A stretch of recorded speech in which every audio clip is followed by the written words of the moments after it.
Yeah, what Chitra said about having to pivot quickly to online training and they had never done it before is really kind of hits me. That's something that I feel like we've really struggled with, especially initially in the pandemic, is we had already been planning to do some in-person events with yourself, Ray, and we are very used to large in-person events, and even the preparation timelines for in-person events are very different than online events. And I think we've learned sometimes the hard way about what that looks like when you pivot to online training. Yeah, and I think I see Sue's comment down there about coaching. I mean, coaching is absolutely critical, and so much better if we can do it, face to face, sitting across the table from one of our sellers and being able to be, again, pivot quickly to a coaching model that allows that kind of same interaction, but it's not the same. It's absolutely not the same. And I think one of the challenges that we've really struggled with at ABM is how do we coach our coaches to coach in a virtual environment? And that has been a real struggle because they are used to being hands-on and in person. So Sue, that was a great one. Definitely hits me right at home. Yeah, it's really great to see the themes there. From Sue said coaching is challenging, getting the buy-in, right? So the sales managers to help both during and after the training, comments around reinforcement as well. And Heather, strikes one that I think all of us have run into, which is there's just more on the plate, right? It's easier to maybe book that virtual meeting. We've got 10 meetings per week. It's taken away from the sales time, as well as there's just limited capacity to be able to deliver on all the promises being made. These are great. Well, I appreciate the audience here, very interactive, and love to hear. And we'll keep this open, keep the conversation going if you have other things to add. But Art, why don't you just expand on that? Maybe you could talk a little bit about the evolution at ABM in terms of your training, going from more traditional and some of the things you've done in the past, and how that evolved through some of those challenges during the pandemic. Yeah, absolutely. Thanks, Ray. So yeah, and I think it's not just the training, and not just the coaching, but it is the training. Being able to pivot to a virtual model, but be able to also do something of a hybrid. We used to do I personally did a ton of in-person ILT training courses all around the country in the UK. And when the pandemic hit, all of a sudden that just stopped. And now there's a backlog for those things. So little by little, we've been able to develop some hybrid training models where we'll do some training on their own through our learning management system, and then have check-in sessions with subject matter experts or coaches or whatever. And we would take what would be a 2-day class in person, and we would stretch it out to a 5-day class, but only an hour or two a day. So some days were check-in sessions and kind of recap and knowledge check. And then some days they were on their own doing online learning, to be able to kind of, allow them the freedom to do the learning and learn the things that they need to, but also be able to have some accountability with a live session through Teams or WebEx or whatever, with subject matter experts, with coaches, with sales leaders, to be able to make sure that not only did they do the work, but did they internalize it? Was it sticky enough that they'll be able to apply it? And to I think Brian's point too, it's then what happens after that? How do you follow up to make sure that they've accepted and are actually following through with what they've just been trained on, and are continuing to not fall back into old bad habits? So that has been a huge challenge for us. And hopefully we'll be able to get live again soon. Maybe next year. We'll see. Yeah, and I think that's an interesting point, Art. We're seeing, blended, I think, is the future. It's not going to go back to the way it was, but it also learning some of the lessons and applying those in terms of how we space out the learning, how we make it more collaborative, some of the things we'll talk about. Brian, love to get your perspective on the evolution, from kind of ILT, VILT, et cetera. Yeah, definitely. Before the pandemic, we tried all the time to as much as possible to be in-person training. That was our standard mode, was in-person training. And when the pandemic struck and we stopped being able to travel, we looked at virtual. We tried to do exactly the same thing, but virtually. And that just didn't work. It was not scalable. We had people all in different time zones. I mean, even in the US with the different time zones we have in the US, and this was a worldwide audience. Having virtual instructor-led training is really hard. Some people are at lunchtime and some people are just waking up, and some people are ending the day and some people are in their middle of the day.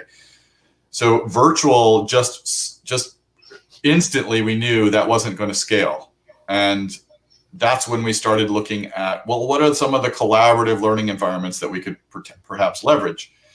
And we started looking at how do we pilot this, and we piloted with you, Ray, one of the courses that we were putting our teams through, and we discovered that there's actually quite a few advantages to having this kind of hybrid collaborative environment where people, instead of spending 2 days all at once, and certainly there were advantages to getting everyone focused and in those 2 days and everything else aside, but instead of having just 2 days, we went over several weeks. And what that meant was people could actually learn on the go as they're in the process of selling. So they might get taught a particular concept, and then they'd actually have a chance to practice it in real life, instead of 12 hours, 2 days of theoretical training. It became 6, 8, 12 weeks of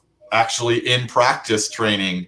And I think that was a big advantage that we'd like to continue with that advantage when we come out of the pandemic. Of course, there's going to be a huge demand for getting back into in-person events, because there's a lot of things that happen during breaks and during water cooler conversations and conversations with the person next to you. And there's a lot of things that it's really hard to do virtually, but we've been able to kind of adapt, I think, and there are some advantages to what we've been doing with the collaborative learning environments. Yeah, absolutely. And I think, some of the platforms available now allow us to have more of that organic interaction. And, I'd love to hear some of the comments from both of you about how that came to life in terms of seeing other people's assignments, being able to lean in and comment on discussion threads. To me, that really enables that collaboration, the water cooler kind of talk, but in an ongoing basis. So Art, I know your sellers were very involved. And we use Intrepid as a platform. There are certainly a number of different platforms out there. Microsoft is using that as well to encourage some of those types of in-process or work-in day in the life type of application. But Art, maybe you could talk a little bit about how your sellers leaned in on that during the training. Yeah, absolutely. And I want to also echo what Brian said too. I think one of the things that's really missing in the virtual environment is that social aspect. Creating, like when we onboard salespeople, when we used to do it live in my office in Atlanta, it was really nice to see that cohort, that group, that 20, 50, 100 people, whatever it is, would bond together as a group, and with different sellers. Some new, some experienced. What you found was not only did they develop a relationship as a cohort, but they also developed enough of a relationship that they could kind of reach out to one another to bounce ideas and questions, not only as they went through the training, but also afterwards. So it kind of increases the size of kind of a group of folks that can help, right? But I will also say this. Social media being as prevalent as it is, being able to use a model like your Intrepid model, we use a couple of other things as well in our training, where people can go in, comment, watch somebody's video submission, give feedback, all those kind of things, which is what we do in social media, right?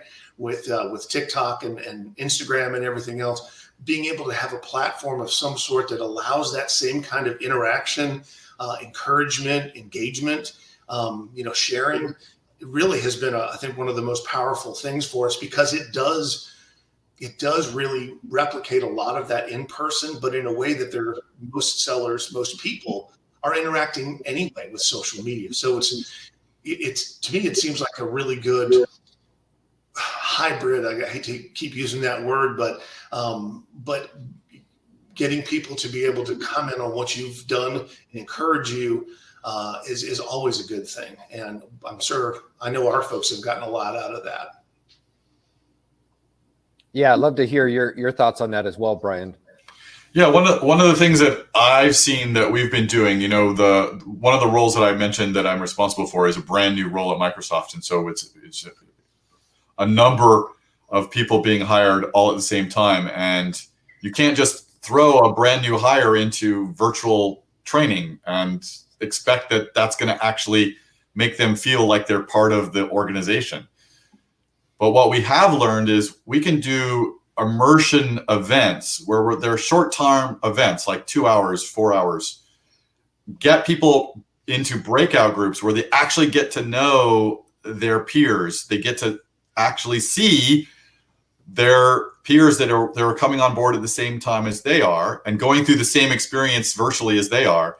And then once you do that, doing something like an Intrepid learning experience where your cohort is doing it together with you, but not exactly at the same time, and you don't see them, but you kind of see their progress in the gaming boards, in the leaderboards, the gamification aspect of it. I think that really helps people feel connected because they've met many of the people. They may not have met every single person, but they've seen the names, and they have met many of them, and they've made connections. And so then when they go through the virtual training and they see those names on the leaderboards, they have a connection like, oh yeah, I'm working with this person and I feel like I can reach out to them. And when I do one of my missions where I share maybe a recording of me practicing a pitch or something, I'll get feedback from my peers and I'll know who they are. And it just creates a connection. I saw someone in the chat mentioning how difficult it is if you're in a cohort but you're not close to them, right? You don't see them like in an in-person training.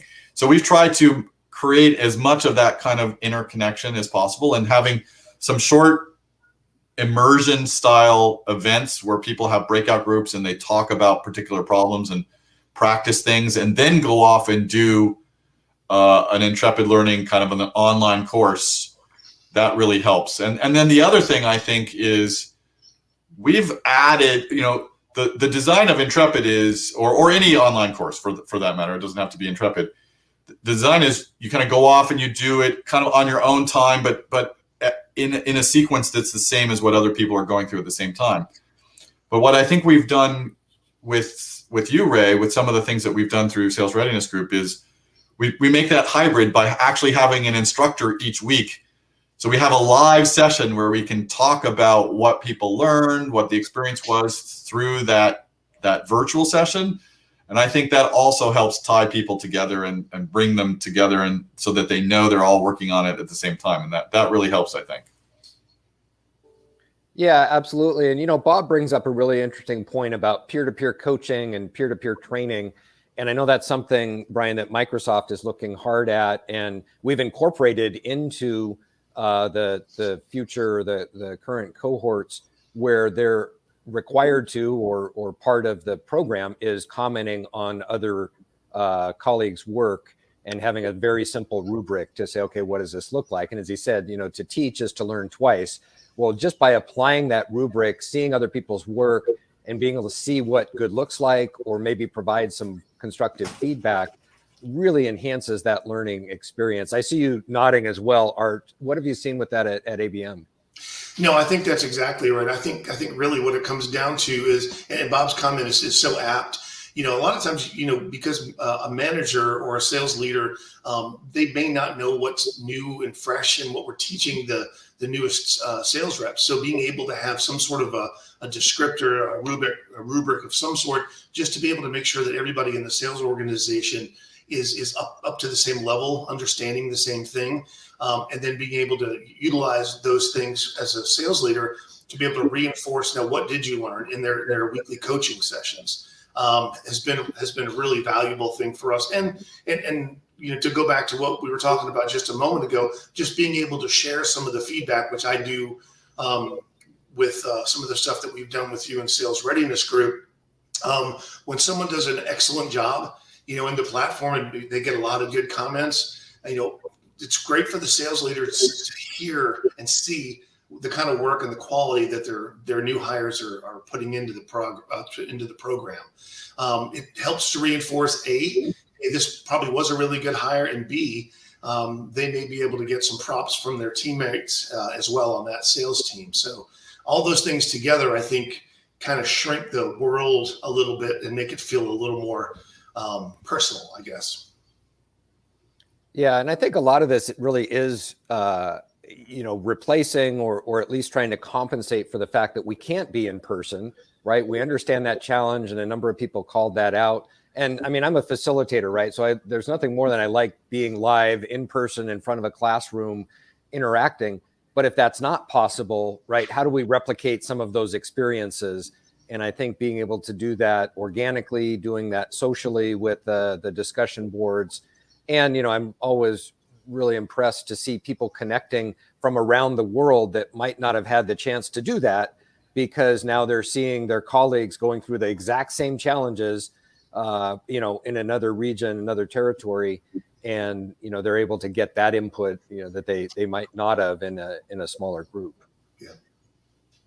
That's great. So I want to just share. So I am going to share one thing, and just be able to. So I'm going to share my screen here, and you should be seeing the digital blend here. Not yet. All right. Oh, got it.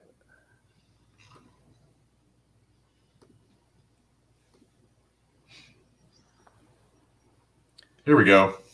Yep. There we go. So I did want to, because we've been talking about a lot of these terms, and this is a kind of template that we've used in both cases with ABM and Microsoft, and what we branded as the collaborative learning experience, the CLX.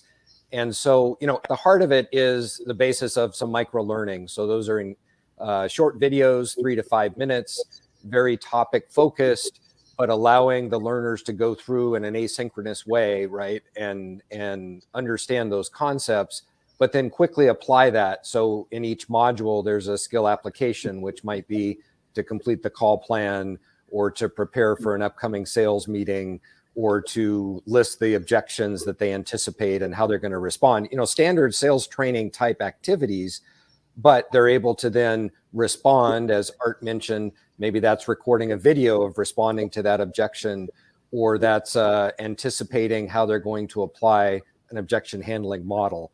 So I think that's really valuable to be able to quickly apply the skill and then come back together and talk about it.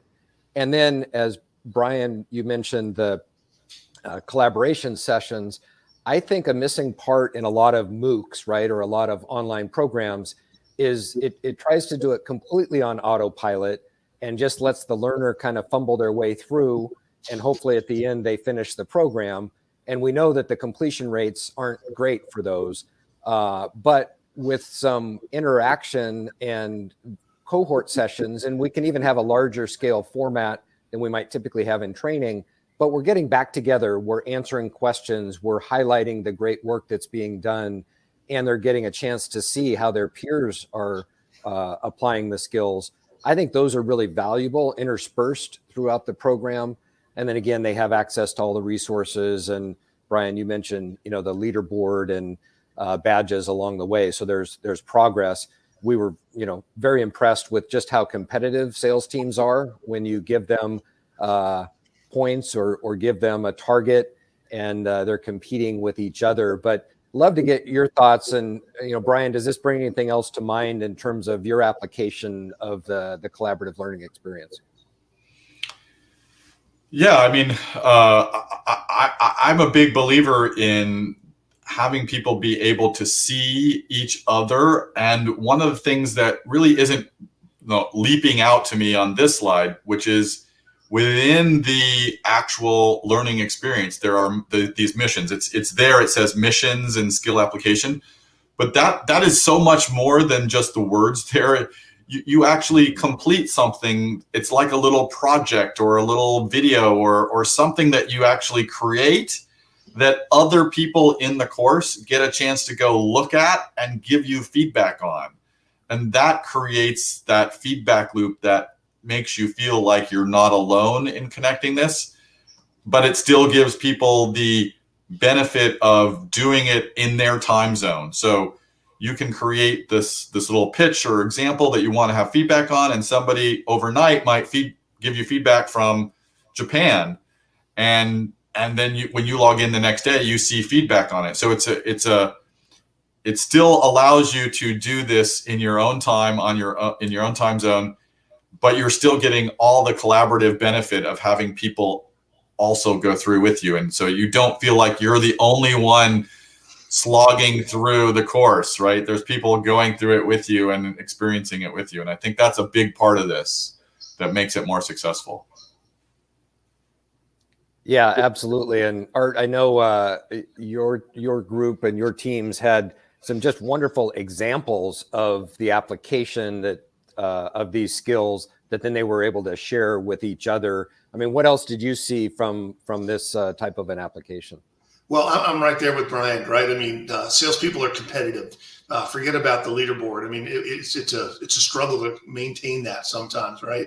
But I think one of the things that was the most valuable to me, and it goes back to this collaboration piece, this sense of social media, right? It's not only do they get to comment on it, but if someone is struggling with something, what I saw in several cases were folks that say were more seasoned sellers kind of make a reach out, around the platform, through just email saying, hey, I like what you did, but I have some suggestions. Are you open to that? And starting those dialogues. And that goes back to creating those cohorts where there's accountability, certainly, but I think what you do is you're providing a little bit of a safety net as well. So as you're applying the skills, you're able to then demonstrate that application. Then you're able to get the feedback, and then everybody's able to advance and improve based on the feedback. Or I never thought of doing it that way, or I never thought of answering that objection that way. So all of a sudden, it's arrows in your quiver for when you can get out there and do and get in front of a client, and doing it over multiple weeks, as Brian said, where you can learn something and then apply it this afternoon or tomorrow or in the next client meeting 2 days from now. And then come back with feedback like, oh, I tried the ACAC model and it worked. It was great. That sort of thing. That really helps to make it sticky and internalize that kind of learning, because they realize, that worked for me. Yeah, that's a great call out. So, hey, I want to keep us going. And I think it's actually really interesting. Also, there were some comments around, how to get the managers involved. And when we think about that, and it's so important, I think Bob was the one who brought up, hey, we need to make sure they're aware. And I know the research is pretty compelling there. If we get the managers involved before, during, and after, right, we're going to have them more supportive, and they absolutely need to know what the training looks like, at least, even if that's just a quick overview or a video or an introduction. But Brian, maybe you could start and just talk a little bit about the coaching and the complementary program to support the sales fundamentals that Microsoft rolled out.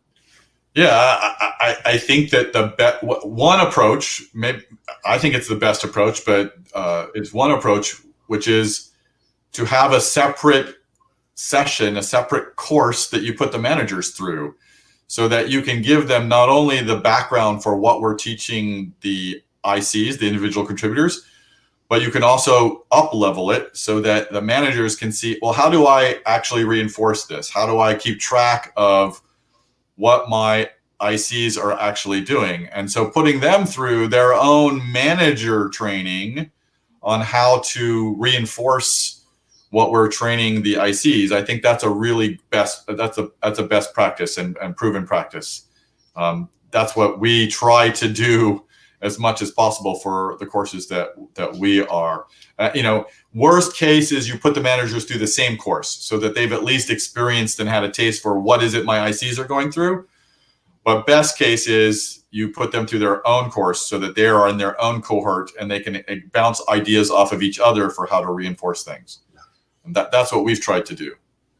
Absolutely. And Art, it's interesting thinking about the progression that you went through, which was really starting with the managers, right? And I love the comment, and I'll call it out. Mike Kunkel, I'll steal it from him, but says, if I had $1 to spend, I'd spend 95 cents on the managers, and then train the team, right? But let's focus on those first. But I know that's how you started, Art. Maybe you could expand on that.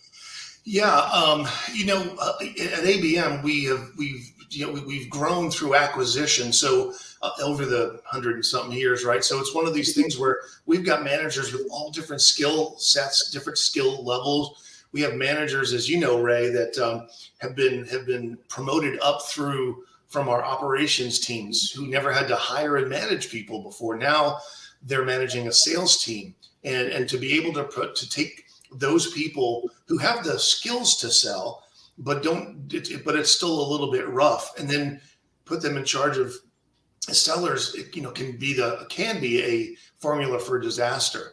So being able to upskill managers, let them know what we're going to be not only training their sales team so they can reinforce it, but there's some things that they may not know because of where they've come from within the enterprise.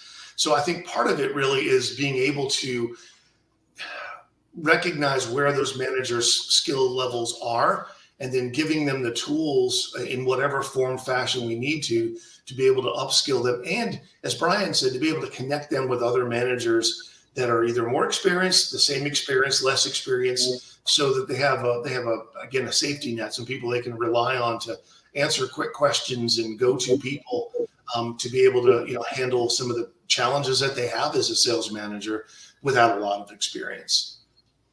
Yeah, there are a couple of comments that I think are spot on and really supporting this conversation. Sue mentioned having a manager version, and this is, specifically what Brian was getting at is, hey, let's have something that's an elevated version. And that's what we did, is we had one module that was a greatest hits, if you will, but then focused on the coaching skills, right? Coaching mindset, the skill rubric that said, well, these are the skills they're being taught. Now let's go out and look at the motivation and the proficiency around these skills. Are they actually applying them in the field?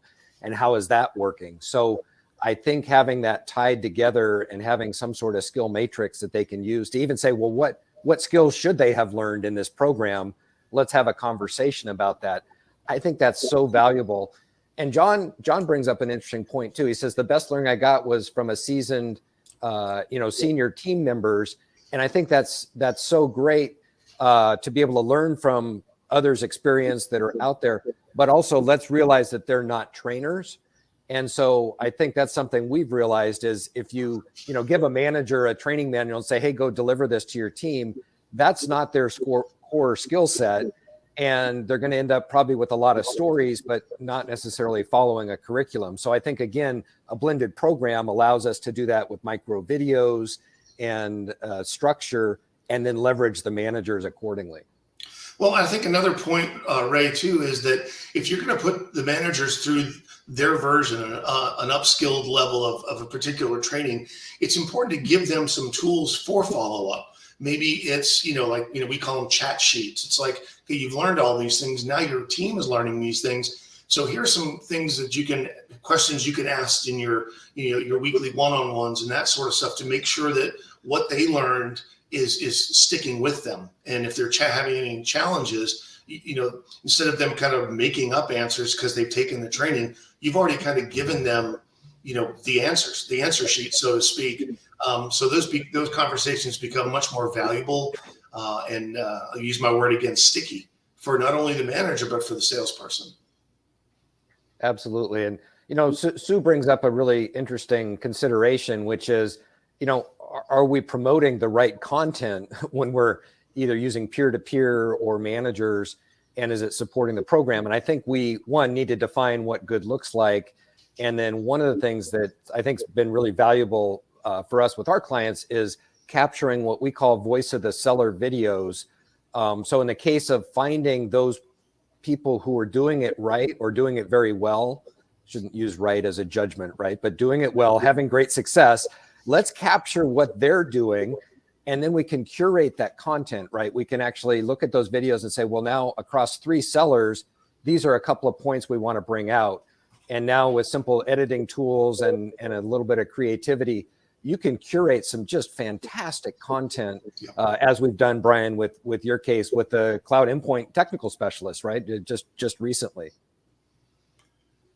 Yeah, and the other thing I'll say is, John says the best learning I got when I was a rep was from seasoned senior team members. And what we've tried to do in some of those immersion experiences where we're getting people to know each other, when we break out into small groups, is we solicit, veteran sellers to come be coaches, and we call them coaches.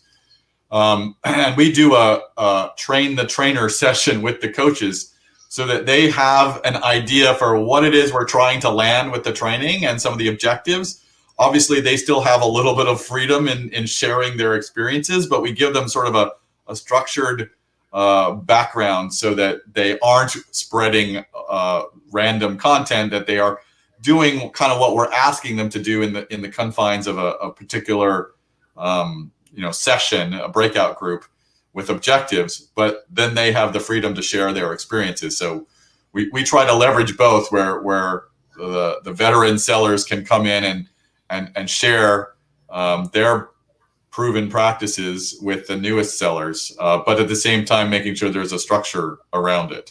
And I think that's super, super important. Absolutely. And I just love the feedback and interaction from the group today. The participation's been just wonderful. So we have a couple minutes left, and I'd love to just hear from both of you. If you could talk a little bit about some of the outcomes, some of the success you've had with this type of program, and what's next. I guess, what else are you thinking about, or how does this evolve? Art, why don't I let you go first this time? Sure. Yeah, I think one of the things that we do across our sales organization is we monitor sales performance. I'm not just deals closed and that sort of thing, but open pipeline and other things like that. One of the things that we have a metric that we get through our through Salesforce, our CRM, is a sales productivity rating. I wish I could explain how they calculate it, but we have one rating for seasoned sellers, one rating for what we call our rookie sellers, which is really anybody 18 months or newer to ABM, maybe 2 years. And so we've got a real objective way to being able to measure productivity in the sales organization. Now, the ultimate goal would be to be able to say, after they've taken these 3 courses, their productivity goes up by this amount, but there's no way to tease out that data at this point. But I will say this, that knowing that good training, whether it's stuff that we're doing internally, people like Sales Readiness Group that we are contracting with to be able to provide some of that training, seeing as you get into conversations with managers, frontline sellers, that the conversations don't stop where the learning ends. You see people utilizing, I hear it almost every day, when I'm talking to a seller or a sales manager, where they'll bring up something that they learned in training that they're cascading not only to their sales team, but also in between individual sellers, because they're having those conversations about what would you do in this situation? And they can say, I've got a tool for that. And here it is. Let me share this with you. I've got a process for that. Let me share that with you. And it's that stuff, when you see it organically being shared amongst the folks in our sales enterprise, that's where you know you've made a difference, so to speak. So you can measure anything you want in any way you want, but when you see that organic conversation, communication, collaboration, and sharing of tools that are making people successful, and they came from training, to me, that's the win right there. Oh, that's a great point. And Sue agrees. She said, when you hear that in regular conversations, it's validation that it's happening. And you're right, it's hard to measure, but we know that it's happening. So, Brian, why don't you take us home? What are you seeing, and where do we go from here? Well, for me, the evolution is about balance. It's about trying to figure out how many hours of specific kinds of training do we need to provide that balances things out. You need to have some number of hours of, it's measured in hours, right? It's unfortunate that we measure this in terms of hours, but you have to have some balance of interpersonal, connective kind of breakout group, small group discussion opportunities for people to actually ask questions from veteran sellers and seasoned sellers, but also need to have some amount of time where you can actually go in and watch videos and learn. We find that, shorter, more consumable pieces like 10 minutes or 15 minutes maximum are more effective than long, 50-minute sessions. At Microsoft, we kind of got used to having our in-person events, our large events, like we would go to Las Vegas and bring, tens of thousands of Microsoft people there. We got used to these hour-long briefing sessions. And to some extent, you get away with that because you've got everyone in a room, kind of confined. They aren't easily able to look at their phones. So there aren't as many distractions, but, it's pulling them. It's still pulling them.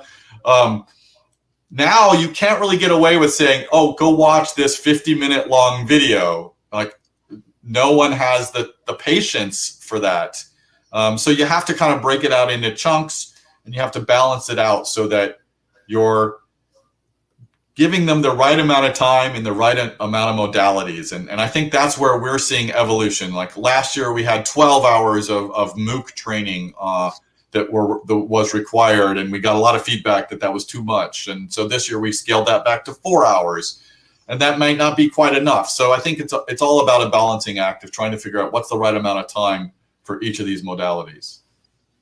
Yeah, I think that's so important, so valuable. And as Shannon points out, we're evolving, right? We're changing just because we're in more virtual meetings and we're interacting. And how do we take advantage and make that more positive as opposed to just contributing to the Zoom fatigue or Teams fatigue or whatever that may be?